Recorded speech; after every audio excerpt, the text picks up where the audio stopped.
ರಾಜ್ಯ ರಾಜಕಾರಣದಲ್ಲಿ honey trap ಪ್ರಕರಣ ದೂರು ನೀಡಲಿರುವ ಸಚಿವ ರಾಜಣ್ಣ ಹಿರಿಯ ವಕೀಲರ ಜೊತೆ ಚರ್ಚಿಸಿ ದೂರಿನ ಡ್ರಾಫ್ಟ್ ಸಿದ್ಧತೆ.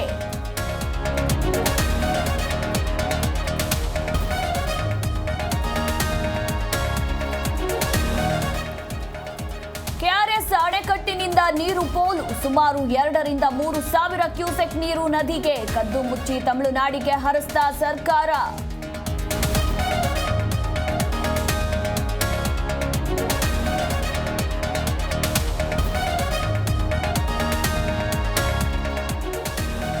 ಹಕ್ಕಿ ಜ್ವರದ ಬಳಿಕ ರಾಜ್ಯದಲ್ಲಿ ಮತ್ತೊಂದು ಟೆನ್ಷನ್. ಬೆಕ್ಕುಗಳಿಗೆ ಒಗ್ಗರಿಸಿದ ಮಾರಣಾಂತಿಕ ವೈರಸ್. ರಾಯಚೂರಲ್ಲಿ 100 ಬೆಕ್ಕುಗಳಲ್ಲಿ ಎಫ್ಟಿವಿ ವೈರಾಣು.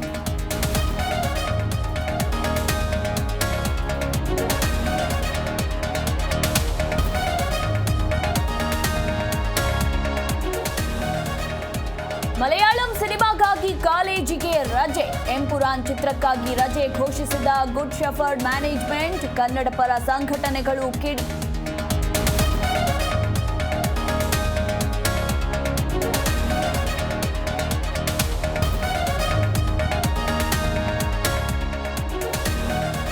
ರಾಜ್ಯದಲ್ಲಿ ತಡರಾತ್ರಿ ಅಬ್ಬರಿಸಿದ ವರುಣ.